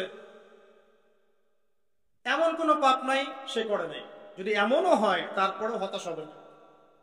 আল্লাহ রাব্বুল আলামিন আপনার খালেস ঈমান যদি আপনি নিয়ে আসতে পারেন, তওবা করে ফিরে আসতে পারেন, আল্লাহ পাক মুহূর্তের মধ্যেই সমস্ত গুনাহ তো মাফ করে দিবেন ইনশাআল্লাহ, গুনাহগুলোকে নেকি দিয়ে পরিবর্তন করে দিবেন ইনশাআল্লাহ। সো আমি ইয়াং জেনারেশনকে রিকোয়েস্ট করবো যে হতাশ হবেন না। হতাশার কারণে তারা আজকে বিভিন্ন জায়গায় চলে যাচ্ছে, শুধু হতাশা। চাকরি নাই, হতাশ। গার্লফ্রেন্ডের সাথে বনিবনা হচ্ছে না, হতাশ। তারপরে বাসা থেকে প্রেশার দেওয়া হচ্ছে, হতাশ। কবে কামাই করবি, কবে খাওয়াবি, হতাশ। চাকরি একটা ভালো রেজাল্ট হচ্ছে না, হতাশ। মানে হতাশাই কিন্তু মূল কারণ। ফ্রাস্ট্রেটেড তারা লাইফটার প্রতি, দূর, লাইফে কিছুই করতে পারতেছে, চারদিক থেকে প্রেশার। তখন তারা হতাশ হয়ে বিভিন্ন খারাপ পথে পা বাড়াচ্ছে। তো হতাশা দূর করার জন্য একটা বিষয় যথেষ্ট, সেটা হলো আপনি আল কোরআনের কাছে আসেন এবং 5 ওয়াক্ত নামাজ মসজিদে আদায় করেন। ইনশাআল্লাহ দেখবেন হতাশা আপনার মন থেকে চলে যাবে।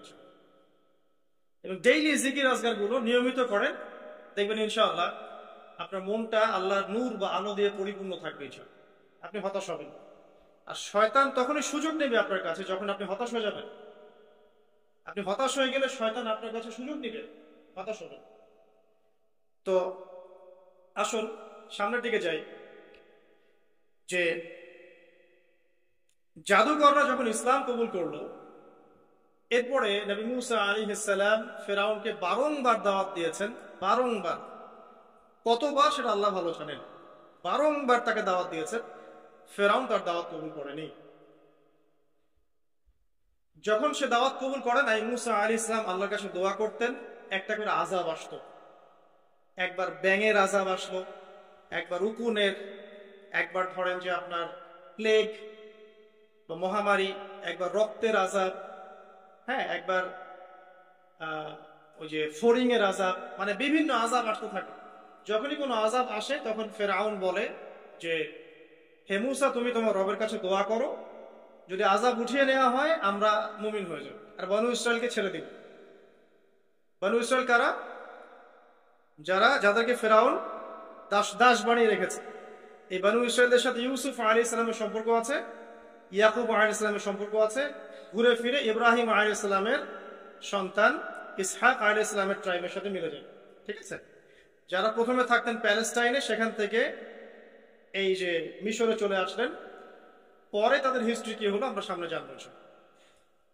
যখনই কোনো আযাব আসে তখন ফেরাউন মুসা আলাইহিস সালামকে বলে তুমি জাস্ট দোয়া করো আল্লাহর কাছে, আল্লাহ যেন আযাব উঠিয়ে নেয়, আমরা মুমিন হয়ে যাব। কিন্তু যখনই মুসা আলাইহিস সালাম দোয়া করেন, আযাব উঠে যায়, ফেরাউন আবার সীমা লঙ্ঘন করা শুরু করে। এই সিলসিলা চলতে লাগলো, চলতে চলতে চলতে এমন এক পর্যায়ে আসলো যে ফেরাউন সিদ্ধান্ত নিল ঠিক আছে, বনু ইসরায়েলকে আমরা সদল বলে শেষ করে ফেলব। কিভাবে? পরিকল্পনা করা হলো, ঠিক আছে বনু ইসরায়েলকে আমরা ছেড়ে দেই, মূসা তাকে নিয়ে যাক, যখন তারা লোহিত সাগরে পৌঁছাবে আমরা পিছন দিক থেকে ধাওয়া করে ওদেরকে পিছিয়ে ফেলব। এই ঘটনা আপনারা সবাই জানেন, কিন্তু এর পরে যা হতে যাচ্ছে এটা সবাই হয়তো জানেন। এবার আসেন, মূসা আলাইহিস সালাম বনু ইসরায়েলকে নিয়ে যাচ্ছেন, সামনে লোহিত সাগর, পিছনে ফেরাউনের বাহিনী ধাওয়া করছে। উদ্দেশ্য মূসা এবং বনু ইসরায়েল সবাইকে একসাথে শেষ করে ফেলা। আর বলে রাখি যে ফেরাউনের কাছে ছিল তৎকালীন সময়কার সবচেয়ে সেরা সেনাবাহিনী, সুপার পাওয়ার, এখনকার ওই যে ন্যাটো, রাশিয়া, চায়নার মতো আর। তো আল্লাহ রাব্বুল আলামিন পরিকল্পনা করেছেন এখানে কোনো একটা। মূসা আলাইহিস সালামের কওমের মানুষরা, কিছু কিছু মানুষ বলা শুরু করলো, ইয়া মূসা ইন্না লামুদরাকুন, হে মূসা আমরা তো ধরা পড়ে গেলাম, সামনে লোহিত সাগর, পিছনে ফেরাউন। মূসা আলাইহিস সালাম এইরকম অবস্থাতেও বলছেন কাল্লা, কখনো না, কোশ্চিন কালেও না, ইন্না রাব্বি মাইয়া সায়াহদিন, আমার সাথে আমার রব আছেন, তিনি আমাকে পথ দেখান। চিন্তা করতে পারেন, এই কথা কিন্তু আমাদের নবী একদিন বলেছিলেন, যখন আবু বকর সিদ্দিক রাদিয়াল্লাহু আনহুর সাথে তিনি গারে সাউরে আটকা পড়েছেন, আত্মগোপন করেছেন, এখন কাফেররা চারপাশ থেকে ঘিরে ফেলেছে। তখন আবু বকর রাদিয়াল্লাহু আনহু কি বলছিলেন? ইয়া রাসূলুল্লাহ, তারা তো আমাদেরকে দেখে ফেলবে, নিচে তাকাইলে দেখে ফেলবে। রাসূল সাল্লাল্লাহু আলাইহি ওয়াসাল্লাম বলেন কখনো না, কখনো না, লা তাহজান, তুমি দুশ্চিন্তা করো না, ইন্নাল্লাহা মা'ানা, আল্লাহ আমাদের সাথে আছে। এগুলো কিন্তু চারটাখানি কথা না। যখন আপনি বিপদে পড়ে একনিষ্ঠভাবে আল্লাহর প্রতি তাওয়াক্কুল করে খালি বলবেন যে হাসবি আল্লাহ ওয়া নি'মাল ওয়াকিল, আল্লাহ আমার জন্য যথেষ্ট, তিনি উত্তম কর্মবিধায়ক, আল্লাহ পাকের দায়িত্ব হয়ে যাবে আপনাকে সাহায্য করা ইনশাআল্লাহ। কোনো টেনশন করবেন না। যখনই কোনো বিপদ আপদে পড়বেন মন থেকে বলবেন হাসবি আল্লাহ ওয়া নি'মাল ওয়াকিল অথবা হাসবুনাল্লাহ ওয়া নি'মাল ওয়াকিল, ইনশাআল্লাহ দেখবেন আল্লাহর সাহায্য নেমে আসবে। তো মূসা আলাইহিস সালাম এই কথা বললেন, বলা মাত্রই কি হলো? বলা মাত্রই আল্লাহ রাব্বুল আলামিন ওহী করলেন যে লাঠি তুমি ছুঁড়ে মারো। এখন মূসা আলাইহিস সালাম সেই লাঠি ছুঁড়ে মারলেন লোহিত সাগরে। একটা দুটো নয়, একটা দুটো নয়, 12টা রাস্তা হয়ে গেল। এগুলো কোনো রূপকথা নয়, কিন্তু এটা বাস্তব, এটা হয়েছে পৃথিবী। একজন আলেম একটা কথা বলেছিলেন একদিন, যে আগে মানুষ যত বেশি আল্লাহর কাছাকাছি থাকতো আল্লাহ পাকের নুসরা মানে সাহায্য তত কাছে থাকত। যখন মানুষ আল্লাহ থেকে দূরে সরা শুরু করেছে, আল্লাহ পাকের নুসরাও আস্তে আস্তে আস্তে আস্তে শুরু হচ্ছে। এমনও হয়েছে এক সময় যে আসমান থেকে আল্লাহ পাক খাবার নাজিল করেছেন, এখন আপনি কল্পনা করতে পারছেন না। এমন হয়েছে এক সময় নেককার বান্দা হাত তুলে দোয়া করেছে, বৃষ্টি বর্ষণ শুরু হয়েছে। এখন সবাই মিলে আমরা ইস্তেসকার নামাজ পড়ছি, বৃষ্টি হচ্ছে না। না, আমাদের মন থেকে আল্লাহ পাক যত দূরে চলে যাচ্ছে গিয়েছেন, আল্লাহ পাকের নুসরা সাহায্য যে গায়েবী মাদাত, এটাও দূরে চলে যাচ্ছে। খেয়াল করে দেখবেন তো। 12টা রাস্তা হওয়ার পরে বনু ইসরাইল পার হয়ে গেল। এবার মুসা আলাইহিস সালামকে ধাওয়া করার জন্য ফেরাউন তার পুরো সেনাবাহিনী নিয়ে লোহিত সাগরে ঝাঁপ। এই ঘটনা আপনারা সবাই জানেন। এরপর আল্লাহ রাব্বুল আলামিন এক মুহূর্তের মধ্যে, 1 সেকেন্ডেরও কম সময়ের মধ্যে এই ফেরাউন এবং তার দলবলকে এই পানিতে ডুবিয়ে দিলেন। 1 সেকেন্ডেরও কম সময়ের মধ্যে, মুহূর্তের মধ্যে। যে ফেরাউন ছিল বিশ্বের পরাশক্তি, যার কাছে বিশ্বের সবচেয়ে বড় সেনাবাহিনী ছিল, যে সুদীর্ঘকাল বনু ইসরায়েলের উপর জুলুম করেছে এবং সে দাবিও করেছে আমি হচ্ছি মহান রব, তাকে আল্লাহ পাক সদল বলে ডুবিয়ে দিলেন। ডোবার সময় এই ফেরাউন একটা কথা বলছে, সে বলছে যে আমানতু বিরব্বি হারুন ওয়া মূসা। ডোবার সময় ফেরাউন বলছে যে আমি হারুন এবং মূসার রবের প্রতি ঈমান আনলাম। আল্লাহ পাক এখন বলছেন আল-আন, এখন ঈমান আনছো, ওয়াকাদ আসাইতা মিন ক্বাবল, এর পূর্বে তুমি সীমা লঙ্ঘন করেছিলে এবং তুমি ফাসাদ সৃষ্টিকারীদের অন্তর্ভুক্ত ছিলে।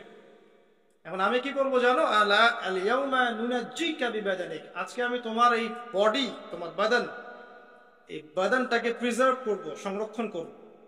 তোমার শরীরটাকে, দেহটাকে আমি সংরক্ষণ করে রাখবো। কি জন্য? লিতাকুনা লিমান খালফাকা আয়া, তোমার পরবর্তীতে যারা আসবে ওদের জন্য তুমি যেন নিদর্শন হতে পারো। ওয়া ইন্না কাসীরা মিনান নাস আন আয়াতিনা লাগাফিলুন, এবং মানুষের মধ্যে বেশিরভাগ মানুষই আমার নিদর্শনগুলো সম্পর্কে গাফেল। আল্লাহ পাক ফেরাউনের বডি কেন প্রিজার্ভ করেছেন? যাতে করে ফেরাউনের এই মমি বা ফেরাউনের এই যে বডি, এটা যেন তার পরবর্তী যুগের মানুষদের জন্য নিদর্শন হয়। ঠিক আছে, এই পয়েন্টটা আপনি এখন মাথায় রেখে দেন। লেকচারের এই জায়গায় এসে এই পয়েন্টটা জাস্ট মাথায় রেখে দেন যে আল্লাহ পাক কেন ফেরাউনের বডিটাকে প্রিজার্ভ করেছেন, যাতে পরবর্তী জেনারেশন যারা আসবে তাদের জন্য ফেরাউনের এই লাশটা কি হয়? নিদর্শন হয়। এবার আসেন সামনে যাই, এই পয়েন্টটা মাথায় রেখে দেন। একটু পরে আমি আপনাদেরকে এই পয়েন্টটা নক করবো। মুসা আলাইহিস সালাম পার হয়ে গেলেন। পার হয়ে যাওয়ার পরে বনু ইসরাইল কিন্তু আর আগের মতো থাকলো না। মাত্র 40 দিনের ব্যবধানে, অনলি উইদিন 40 ডেজ, তারা আবার বাছুর পূজা শুরু করেছে।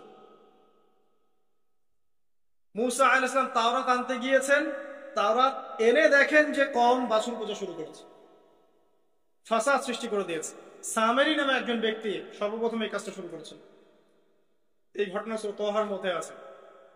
শুধু তাই নয়, তারা অন্য যে ফাসাদ গুলো ছিল সেগুলো শুরু করলো। পাশাপাশি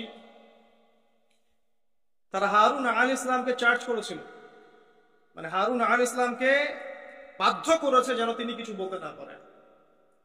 মুসা আলাইহিস সালাম ফিরে এসে তার কওমের এই অবস্থা দেখে খুব ব্যথিত হলেন।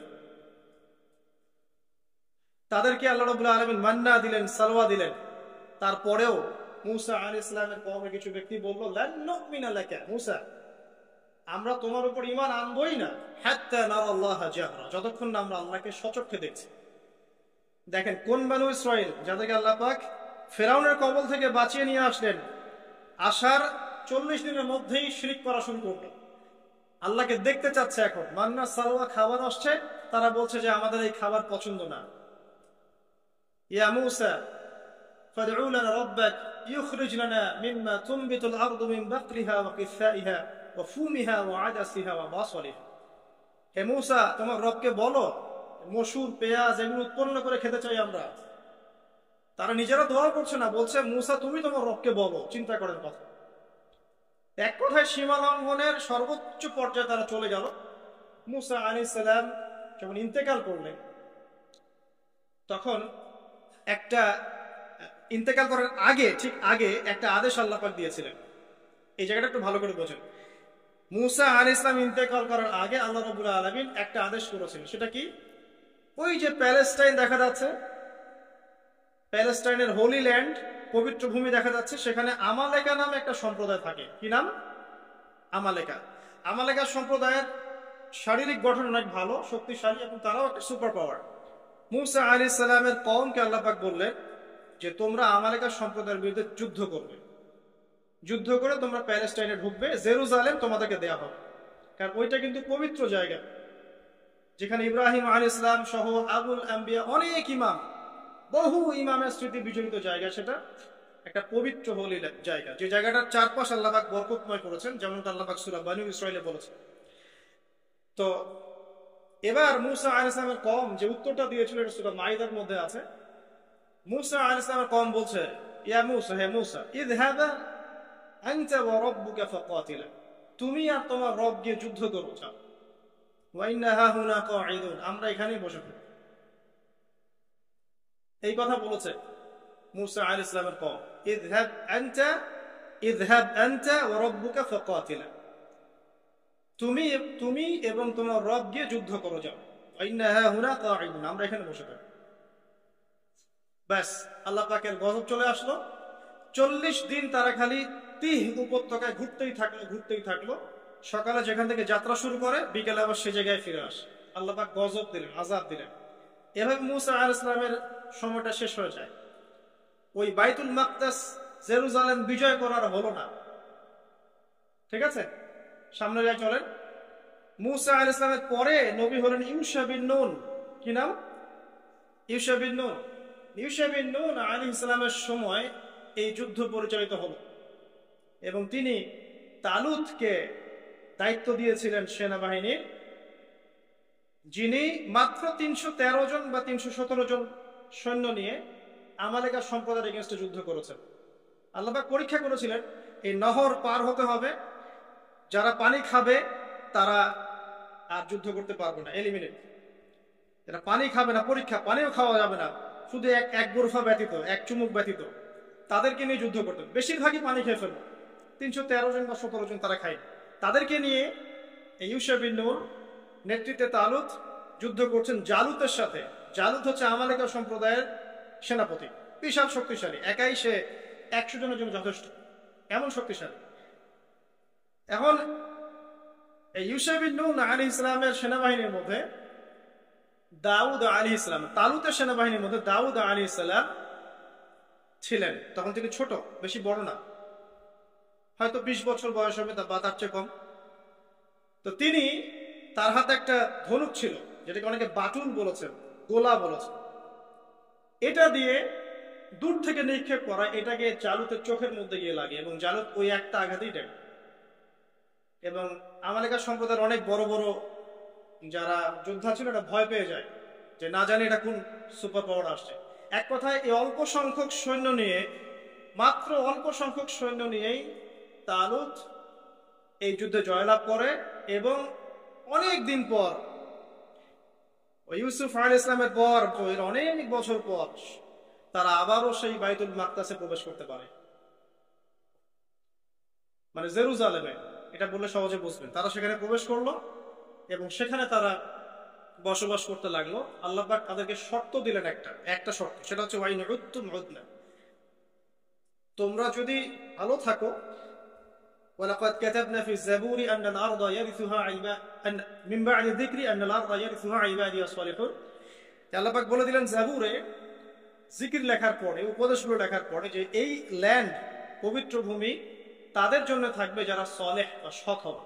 যদি তোমরা সৎ কাজ করো তাহলে এই জমিতে থাকতে পারবে, জেরুজালেম তোমাদের। যদি সৎ কাজ না করো, সীমা লঙ্ঘন করো, আমিও তোমাদের ব্যাপারে ব্যবস্থা নেব। আল্লাহ পাকের এটা হুকুম। এরপর কিছু কাল তারা বেশ ভালোই ছিল। হঠাৎ করে তারা সীমা লঙ্ঘন শুরু করলো। সীমা লঙ্ঘন যখনই করেছে, আল্লাহ রাব্বুল আলামিন তাদেরকে পরাশক্তিদেরকে দিয়ে আক্রান্ত করে সেখান থেকে বের করে দিয়েছে। সবচেয়ে বড় বড় দুটো ঘটনা ঘটেছে। একটা রোমানদের দ্বারা, রোমানরা এসে ওদেরকে ওখান থেকে বহিষ্কার করে দিয়েছে। আরেকটা যে বুখত নাসর, তার দ্বারা পরবর্তীতে তিনি তাদেরকে এখান থেকে সীমা লঙ্ঘনের কারণে বের করে দাসত্ব শৃঙ্খলা আবদ্ধ করে ব্যাবিলনে নিয়ে আসেন, যে জায়গাটার নাম হচ্ছে ইস্পাহান। ইরাক ইরানের যে পুরো কন্টিনেন্ট, এখানে ইস্পাহান নামে একটা জায়গা আছে, তো এখানে তারা চলে আসে। আমি বুঝতে চাচ্ছি, দেখেন তারা জেরুজালেমে প্রবেশ করলো, কিছুদিন থাকলো, যখনই তারা সীমা লঙ্ঘন করলো আল্লাহ পাক বের করে দিলেন বড় বড় দুইবার। এবার এবার যখন দ্বিতীয়বার সীমা লঙ্ঘন করার পর তাদেরকে এই ব্যাবিলনে নিয়ে আসা হয়েছে, ইরাক ইরান ইস্পাহান এই কন্টিনেন্টে। তারা এখন আবার দাস, বানু ইসরায়েলের দাসত্ব থেকে ওই জেরুজালেমের রাজত্ব, সেখান থেকে আবার দাস, এবার ব্যাবিলনে দাস। এখানে তারা চর্চা করছে। বলা হয়, ডক্টর রাগিব সার্জান উনি হিস্ট্রি কিতাবে এনেছেন যে এখানে আসার পরে তাওরাত লিখার যে ব্যাপারটা, এটা স্টার্ট করেছে তারা। মানে 400-500 বছর পর তাওরাত এইভাবে লেখা হয়েছে কাগজে কলমে।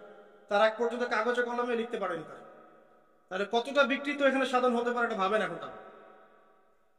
একটা কথা বলা হয়নি যে এই দুইবার তাদেরকে বের করে দেওয়ার আগে দাউদ আলাইহিস সালাম কিন্তু ওই হোলি ল্যান্ড থেকে, জেরুজালেম থেকে এই পুরো ওয়ার্ল্ডকে রুল করেছিল।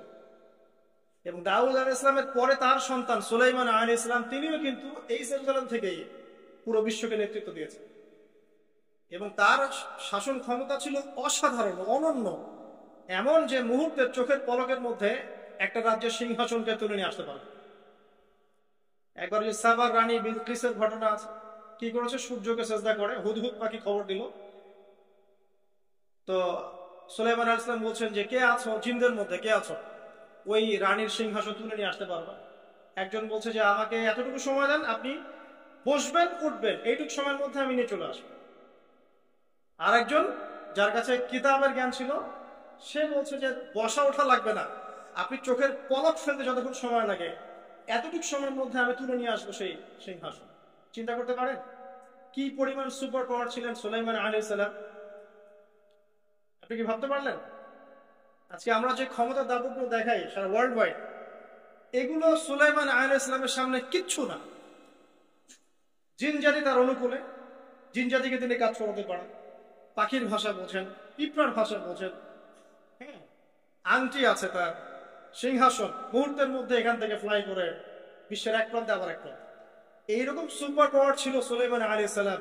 এবং বনু ইসরাইল ওই সময়, তাদেরকে দেখেন আবার কি ভাগ্যের নির্মম পরিহাস, জুলুম করার কারণে, আল্লাহ পাকের সাথে সীমা লঙ্ঘন করার কারণে, সুলাইমান আলাইহিস সালামের পরবর্তীতে আবার ফাসাদ সৃষ্টি করার কারণে এই যে আবার দাসত্ব শৃঙ্খলা আবদ্ধ হয়ে ব্যাবিলনে আসতে হয়।